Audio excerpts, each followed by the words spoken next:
नमः संस्कृताय triple S classes में आप सभी बच्चों का स्वागत है।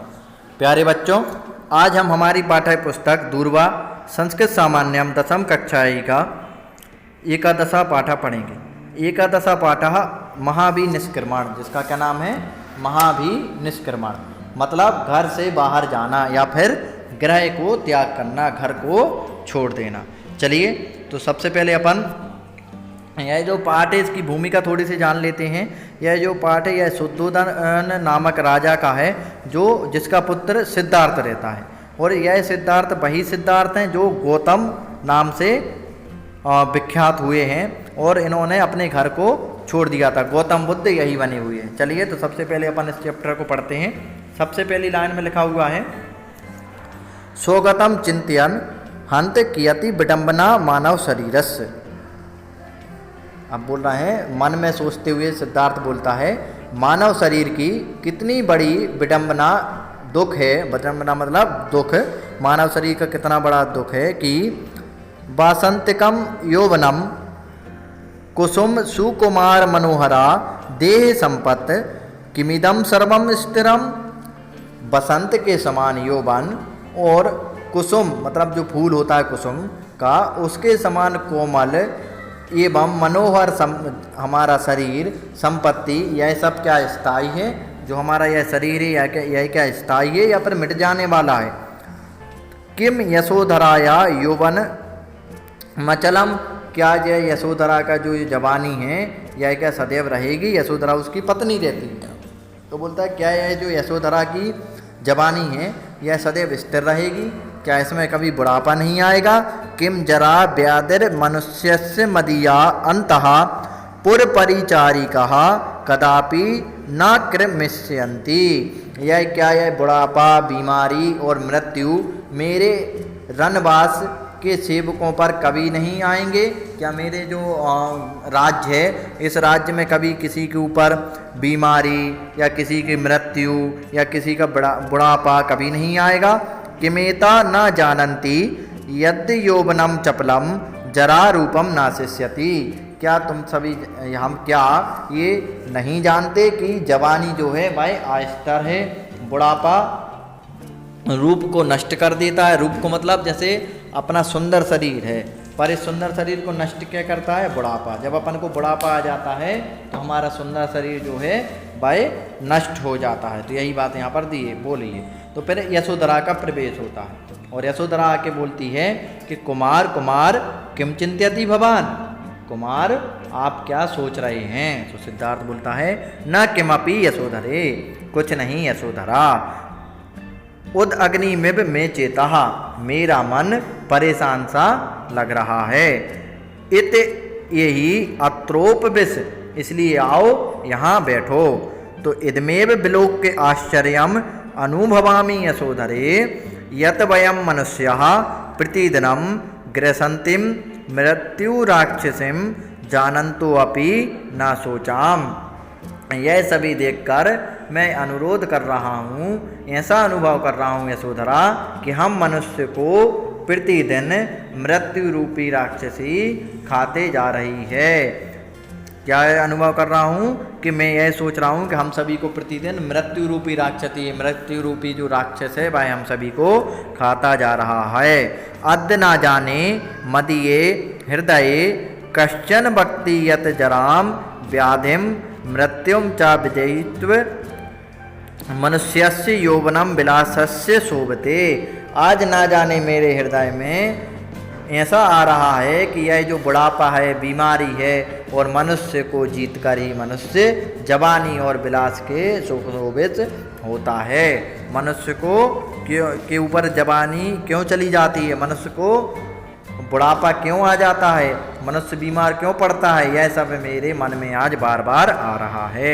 नृत्य संगीत वादित्रेषु नानुरंजयामि नाचा तुष्यामि क्रीडोस्य न द्रुमयी प्रेक्षाग्रह पंजरई स्नान ग्रह निर्जरई। और अब मेरा मन नृत्य और संगीत और बाजों से प्रसन्न नहीं होता हूँ। ना मुझे खेलने में, ना बगीचे में, और ना पेड़ों से रंगशाला के पात्रों तथा स्नान ग्रह के झरनों से मैं संतुष्ट होता हूँ। अब मुझे ना स्नान करना अच्छा लगता है, ना नृत्य संगीत आदि बातों को खेलने में अच्छा लगता है, ना मुझे बगीचे में जाना अच्छा लगता है, घूमना फिरना अच्छा लगता है, मुझे भी कुछ भी अच्छा नहीं लगता। तो यशोधरा बोलती है तरही कुमार किम वै वसीते भवता।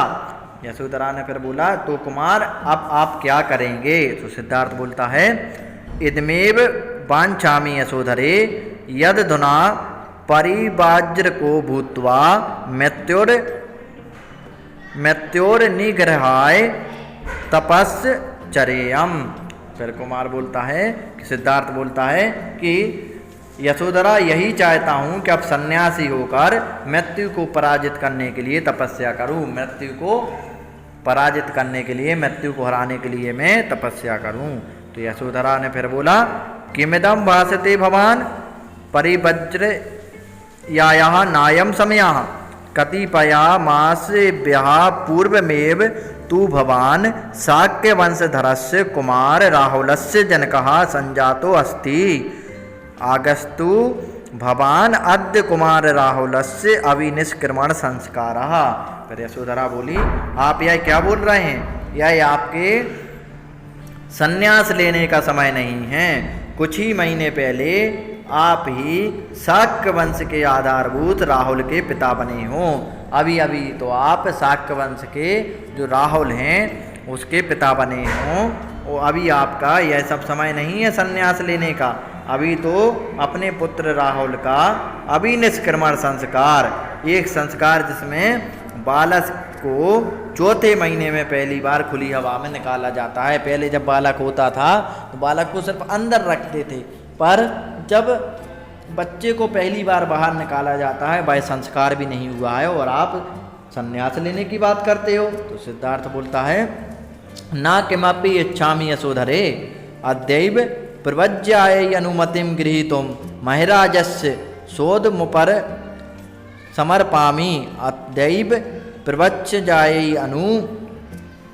ऐसा फिर और सिद्धार्थ ने बोला कि मेरा किसी भी चीज़ का मन नहीं करता यशोधरा, आज ही सन्यास की अनुमति लेने के लिए महाराज के महल में जाऊंगा, आज ही सन्यास की अनुमति लेने के लिए महल में जाऊंगा। ऐसा 2 बार बोलता है। तो यशोधरा बोलती है तास्वरेण कुत्र प्यायति कुमार कुमार कुमार, कहाँ जा रहे हो कुमार कुमार कुमार। ऐसी ऊंची आवाज़ में वह बोलती है। जब ऊंची आवाज़ में ऐसा बोला तो दृश्य परिवर्तनम, दृश्य बदल जाता है, परिवर्तन होता है। और सिद्धार्थ बोलता है आर्य अभिवादये, आर्य प्रणाम करता हूँ। महाराज के महल में आ जाता है और वहाँ जाके बोलता है आर्य प्रणाम करता हूँ। तो शुद्धोजन बोलते हैं सिद्धार्थ शाक्य वंश धरो भव, सिद्धार्थ शाक्य वंश का आधार बनो, शाक्य वंश की रक्षा करो। तो सिद्धार्थ बोलता है आर्य अद्य एकामनुज्ञां गृहीतुं समुपस्थितो अस्मि, आर्य आज मैं आपसे एक आज्ञा लेने के लिए उपस्थित हुआ हूँ। अहम जानामि यदा जन्म महाराजस्य मह्याम किमप्यदेयं नास्ति, मैं जानता हूँ कि जन्म से लेकर महाराज के द्वारा मेरे लिए कुछ भी ऐसा नहीं हुआ है कि जो आपने मुझे ना दिया हो, जिसे दिया ना जा सके, मेरे लिए आपने सब कुछ दिया है। तो शुद्धोधन बोलते हैं, शुद्धोधन जो रहते हैं वह महाराज रहते हैं और उसके पिता भी रहते हैं। शुद्धोधन बोलते हैं निशंक ब्रूहि सिद्धार्थ मम प्राणा अपि तुबधीना कुमार, निशंक होकर बोलो, बिना कोई शंका के बोलो सिद्धार्थ, मेरे प्राण भी तुम्हारे बस में हैं कुमार। तो सिद्धार्थ बोलता है, देखिए आगे, महाराज, सिद्धार्थ बोलता महाराज शुभहु मया विचारितं प्रजानां लोकयात्रार्थम अधुना शोक मृत्यु भयानां निग्रहस्य तपस्य कीर्षामि प्रवज्यायै अनुज्ञातुं महर्षि माम महाराज। मैं बोलता है सिद्धार्थ ने फिर बोला महाराज बहुत बार अच्छी तरह से विचार करके मैंने यह निश्चय किया है कि अब प्रजा का जीवन यात्रा और शोक मृत्यु और भय को पराजित करने के लिए तपस्या करना चाहता हूँ, और महाराज मुझे संन्यास लेने की आज्ञा दें, क्योंकि अब मैं क्या करना चाहता हूँ, तपस्या करना चाहता हूँ। जब ऐसा उसने बोला तो कोलाहलो वर्धते आश्चर्यम आश्चर्यम इति ध्यानस्य, कोलाहल जो हो रहा था, हल्ला बढ़ता है और आश्चर्य है यह ध्वनि आती है, क्योंकि महाराज तो महल में बैठे हुए थे। तो शुद्धोधन फिर बोलता है, कुमार सिद्धार्थ किमिदम वैवतम त्वया, कुमार सिद्धार्थ तुम्हारे द्वारा यह क्या किया जा रहा है, तुम यह क्या सोच रहे हो, ना कि कालस्य प्रवज्याम गृहीतुम, यह तुम्हारे संन्यास लेने का समय नहीं है। प्रथमे वयसि चलायाम मतौ धर्मचर्या बहु दोषा भवति, प्रथम अवस्था यौवन में चंचल बुद्धि से मन का धर्म का पालन करने में बहुत से दोष होते हैं। अभी आपको तो धर्म का पालन करना है, अभी आपका सन्यास का समय नहीं है। मया ही तू कोतुलार्थम क्रीडो उद्याने सर्वापि विनोद सामग्री समुद्र पिता, मैंने तुम्हारे मनोरंजन के लिए उद्यान में खेल की सामग्री भी रख दी हैं।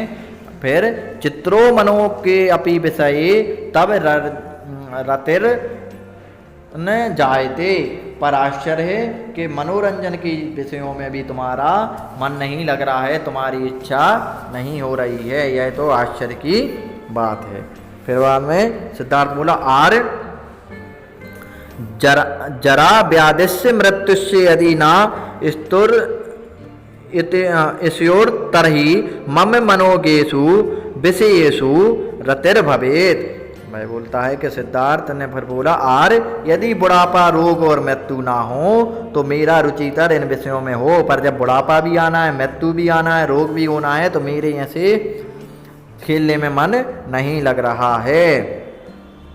असंशय मृत्युरिति जानतो अपि यस्य हृदय रागो जायते तस्य चेतना लोहे मयि मेव उत्प्रेक्षे।